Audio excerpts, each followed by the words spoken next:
What is going on, guys? Welcome back to Cyber Fam. My name is Shibari. In this channel, typically I'm trying to cover as much as of the automotive side of the EV space as possible. When I mean automotive side, I'm strictly talking about the whole drivability, people that actually enjoy driving cars, that side, not gross margins and all this other stuff that's financial related, right? So we are in the current midst, and we are currently witnessing, if you're willing to just open your eyes, the complete and utter demise of the internal combustion engine. For those of you who don't understand what I'm saying, anything that's gas powered, piston powered, it's about to die real fast. And today we have a special video from one of my all-time favorite car journalists and now like producers, Jason Cammisa. So if you don't know who this guy is, he's very similar to the whole Hoonigan stuff, which is, you know, he captures really the true essence of what it feels like to drive, at least for me. The stuff that he mentions, what he looks for in cars, is very similar to the stuff that I look for.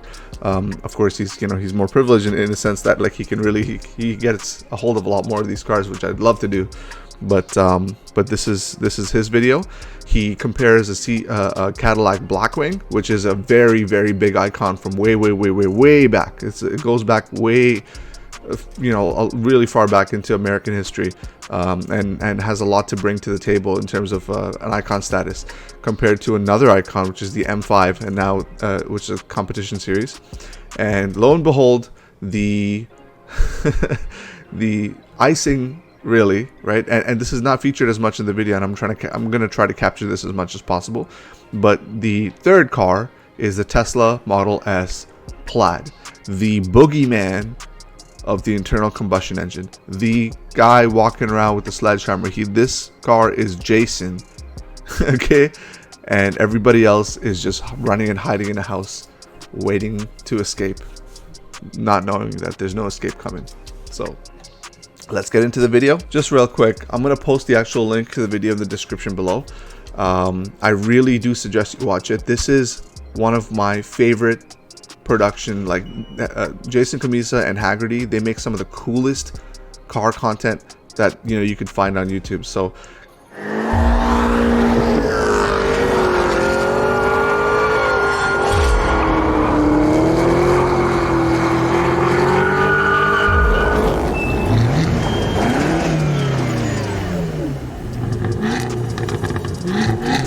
behind me is the new Cadillac CT5-V Blackwing, and it's this episode's icon.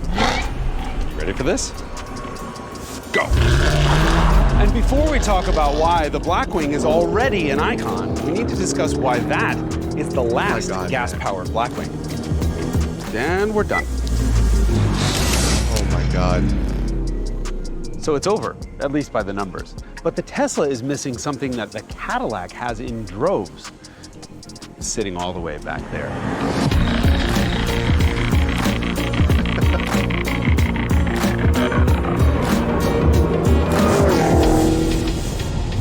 Okay, just real quick, just want to address that last clip where he's drifting around the corner.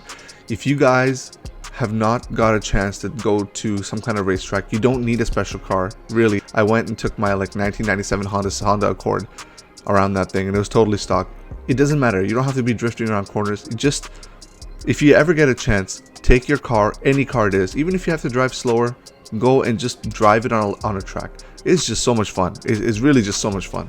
And no one's asking you to beat up, but just there's no red lights, there's nobody. You just got to be a little careful, obviously, for other drivers, but I would highly recommend it. Very good experience. Okay. Don't go anywhere. Don't go anywhere. Don't go anywhere. Don't go anywhere. Okay. Oh man, that V8 sound.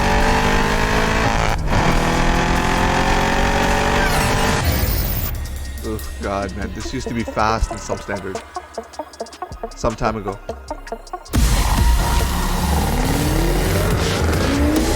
Why you fucking come your plug? What is this fucking Oh car? my God. Hold on, 9.3 seconds. This race was over in 9 point. Look at this. This is the difference. This is the difference. It is over. If you don't understand, if you're a car person, this is the future. You better get on board or you're gonna get left behind, bro. Like, just look at this. You can't even say, oh, like even in roll races, it gaps cars like nuts. And this isn't even their best technology that Tesla's gonna come out with. That next car is the M5 CS. Like, it is one of the pinnacles of internal combustion engine technology. Everything that BMW's been working, I think, is the fastest BMW ever made to this day. Look, God, I don't know, man. This is disgusting. This is disgusting. It's over. Like, it's over. Oh my God. These guys better make a good EV, man. They better make a good EV, because that Tesla is an absolute beast. Like, you can't even hate, man. Jeez, I don't even know. Let's get back into this. 9.3 seconds. This race was over in 9.3 seconds. That's how long it takes a Tesla Model S Plaid to accelerate to 152 miles an hour, covering 1,320 feet in the process. If this is all meaningless to you, look over there. The fastest and most powerful Cadillac of all time is a third of the way back towards the starting line. And 2/3 of the way to it is the quickest and most powerful BMW of all time. Told you. And that is the difference between two of the quickest cars in the history of the world and a Tesla Model S Plaid. It ain't even close.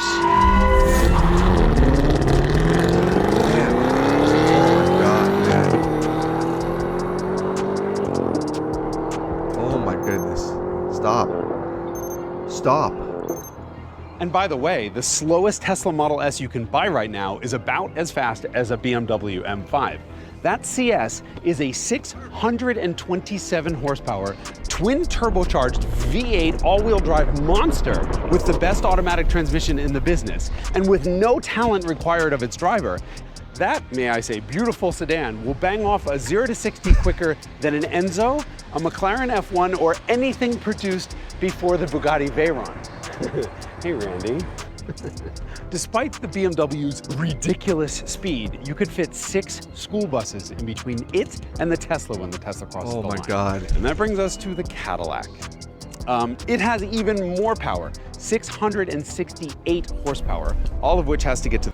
So if you're not familiar with like car related stuff, American brands are very iconic for one specific type of making a car, let's say, right? They put really big engines in long wheelbase cars and they just load it with power. It's basically like too much power for the wheels to handle, and that's the American way. And that's fine. Like, that's actually kind of cool. I've driven a Corvette and it's super fun. Corvette, probably less like that. It's a very good track car. But yeah, that's the whole American model. Like, put it this way, that Cadillac has more power than that BMW, right? But the BMW still smokes it. All this technology and stuff that goes into that Beamer makes it that much faster. Even like, power doesn't mean nothing, right? You gotta actually put that down on the pavement. But it doesn't matter, man. Cars are meant to be fun. It's not all about straight line speed, right? So you can say that about the Tesla Model S Plaid, but to be honest, that thing will smash anything in like a track 2. It's not exactly like a, you know, it's not only a drag car. It's quite literally like everything. But anyway, To the ground via just the rear wheels. So it takes a professional driver to get a perfect launch. And even if you do, it's 2.3 seconds behind the Tesla. 2.3 seconds doesn't sound like a lot, but it is more than a football field behind the Tesla when it crosses the line. And this is your fault. You wanted a manual transmission, rear-wheel drive sports sedan. Of course, it's going to be slower than an automatic twin-turbo launch control, computer-controlled missile with a BMW badge on it, which can't even keep up with a 10-year-old electric car with a mild update. But the Cadillac has something that both of those other cars are completely missing.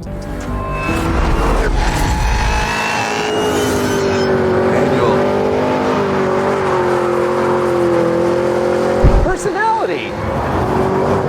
And most of that comes from the engine. The whimsy, the drama, the sound.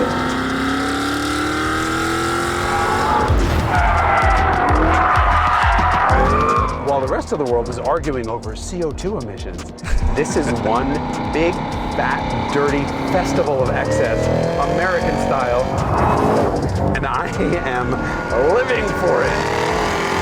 There are two ways of dealing with the sensitivity surrounding fuel economy and emissions. You can add start-stop to pretend you're not a gas-guzzling pig, or you can revel in the conspicuous consumption. I want a party! I know I said this car was slow earlier in the episode. Let's put that in perspective for a second. This makes as much horsepower as 3 Volkswagen GTIs. More torque than 2 Porsche 911s. And according to the EPA, in normal driving, it uses 6.7 times as much energy as a Tesla Model S Plaid. What more do you need to know? Here's what. This isn't just a wasteful straight-line rocket. Its suspension is both pillow soft and rock hard. All right, so at this point, he, like in a lot of these videos, Jason Cammisa goes into like the details of the car. Now, he can describe what it feels like, you know, when he drives the car way better than I can. So I would highly recommend you guys go and watch that video if you're interested in like how he describes the driving experience. But for me, I just want to allude to that. For me, it's all it is, you know, as long as you can drive it, you get some responsiveness, it's good. Now, my big issue with modern cars, any car, right? Any car for the most part, maybe except a Tesla, maybe.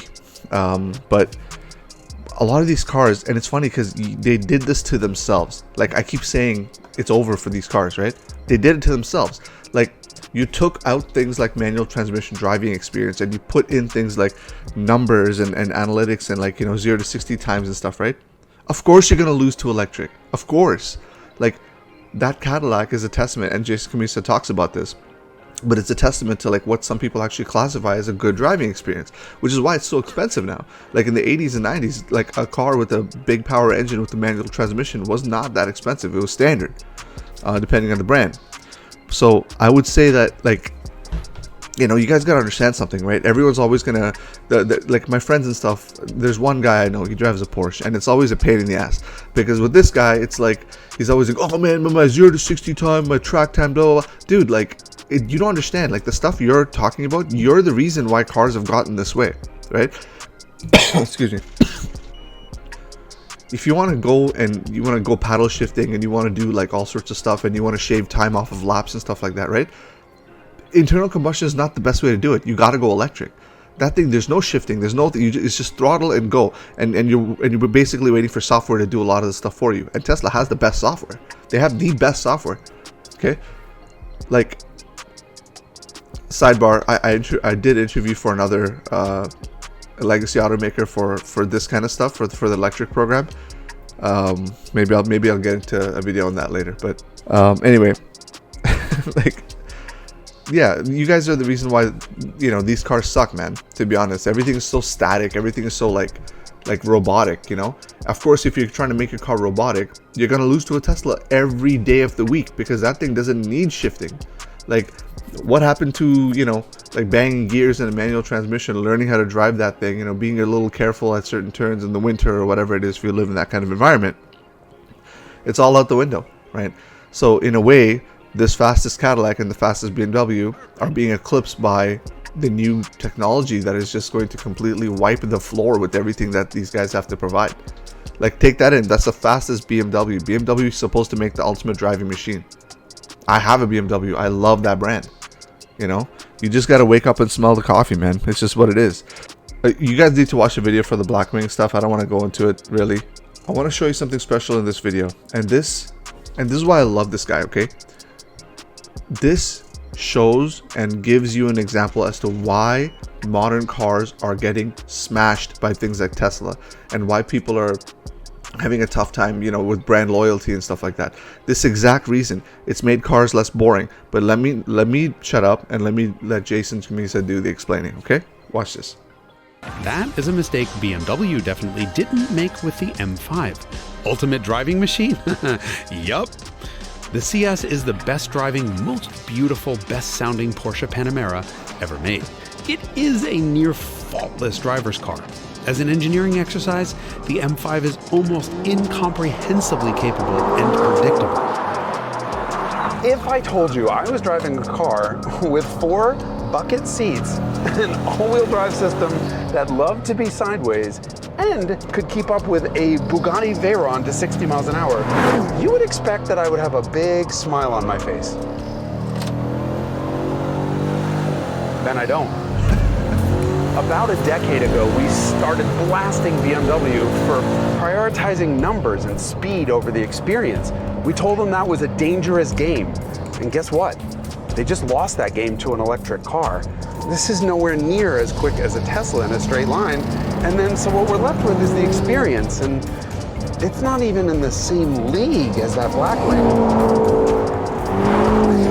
Yeah, I make the speed now. I do the lap time. I turn in, I have the beautiful balance. I let the power go to the ground. Yeah, now we make the sex.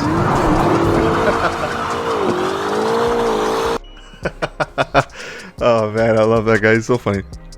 Guys, like, he's wrong. He's not wrong. He's not wrong. Like, okay, to put into perspective, I have a 335i, right? That's one of the cars I have. And it's the N54. So it's like basically a ticking time bomb. Let's put it that way, right? But the steering is not, it's not drive-by-wire, right? It's like you feel the road. It's very old school feeling. Do you know what I mean? The responsiveness from that is very, very good. The suspensions are, again, it's stock, but the suspensions aren't like super tuned or anything, but it's tuned enough for you to feel every angle, every turn, like every little bit. It's hard to describe. You have to really feel it. The seats themselves they're not too comfortable. They want to, you know, make you kind of live on the edge a little bit. It's a very edgy car. So like all of those things combined with the engine noise, combined with like modern cars for ICE cars, internal combustion engine, they pipe in like noise. It's so stupid. They pipe in, you know, noise to the cabin. Like, why would you do that? Why wouldn't you just have the actual noise, right? It's like stuff like that. It just makes it feel a little fake. Do you know what I mean? Like, I've driven the next generation, so I've driven like the 335i from like 3-4 years ago, and it had like electric steering. Everything was just kind of very muddy, you know. It was very like, it just was not responsive. It's not the same. BMW, in my opinion, does no longer make the ultimate driving experience. It does not. Maybe in a few of their cars, but across the lineup, I really have to disagree there. But that's a very solid point. Like, everyone is always chasing these numbers, these like 0 to 60 times, and everything's just like a few seconds here and there. You're forgetting what it means to drive. Honestly, you are. And maybe there's not a lot of us, right? Maybe there's not a lot of us that want to actually have this experience. But I can almost bet many that if you showed somebody, you know, what it feels, you know, to actually drive and have that experience, they would love that. They would love that. Whether they would pick that over something else like comfort, I don't know. But the fact that that was an option forever, and now it's like tough to get one with that kind of driving experience, you know, it removes that option for you, right? And I think it's really for the worst, to be honest with you. All right, we're going to talk about the lap time records now, so let's take a look. And the Blackwing's lap record also stood for only a couple of minutes before that Tesla Model S Plaid broke the record again, beating both the M5 CS and the Cadillac, with non-defeatable stability control and no track pretense whatsoever. We don't need any more proof that the numbers game is over for the internal combustion engine. Thank you. But to hell with the numbers. The internal combustion engine wins once again, hands down, at whipping up a sea of emotions behind the wheel. So the CT5-V Blackwing is too much, too late. But it's memorable. And that, my friends, is how you make an icon.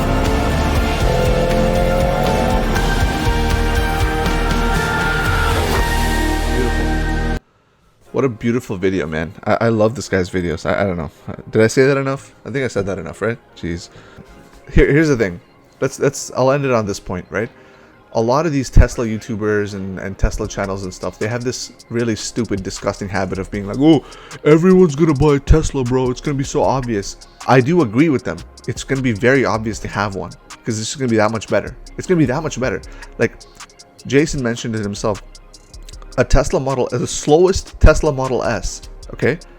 The slowest one is pretty much on par with that BMW M5 CS. What the actual, like, man, I don't even know. Like, just think about that for a second, guys. Like, for those of you that are car guys, just for you to, like, revel in that sort of, like, disparity is just absolutely mind-boggling, okay? We're talking about BMW, which is like one of the premier brands in terms of performance, and they're getting trounced by like a family sedan that's meant to go long range. Like it's ridiculous, right? So you know, it is what it is. But let's just end with that. Like it's everyone always, these Tesla guys always talk about that kind of stuff, but at the end of the day, guys, cars are a very personal thing. You don't buy a car because of what it does. If you bought a car, and I think Jason talks about this in the video too, but if you bought a car based on just practical stuff, then everybody would drive like something that's really fuel efficient and stuff, like a Corolla or something, right? Or nowadays Tesla, right? Everyone would drive a Tesla Model Y, and maybe that'll happen. I don't know, maybe that'll happen, but I don't think so. Throughout car buying history, people have always bought cars to fit their personality, right? You know, it's not about the 0 to 60 times. It's not really. It can be, you know, it's a big part, but it's not always about that. It's not about you know, like range all the time. People drive Hummers and stuff. It's not exactly about range. There's different kinds of people that buy different kinds of cars for different kinds of reasons. And this is why I think, you know, although Tesla is going to destroy all these car companies, I think some of them will survive, and they'll have a shot of making truly a different world where you have options to, you know, engage your driving, your inner driver, and have fun with it on the road. And I really think it's blue skies ahead for the car industry. It's just we're witnessing a creative destruction, and something beautiful is going to come out of it from the other side. I just really hope what comes out of it on the other side includes things like good driving experience and keeps us, the car guys, in mind, really. So anyway, that's all I have. Let me know what you guys think in the comments below. If you disagree, you know, feel free to hit me up. If you like the content I make, give me a subscribe, or don't. I don't know, it doesn't matter. But this video goes down, guys. Another one to mark the end of a massive era. One that I will surely miss, but I'm very excited to see the future. More clean and green. And yeah, I think, if you ask my opinion, I don't think Cadillac will survive. Like GM, I think, is just super screwed. A lot of these American brands are just like in the shitter, but it's just what I think. Peace.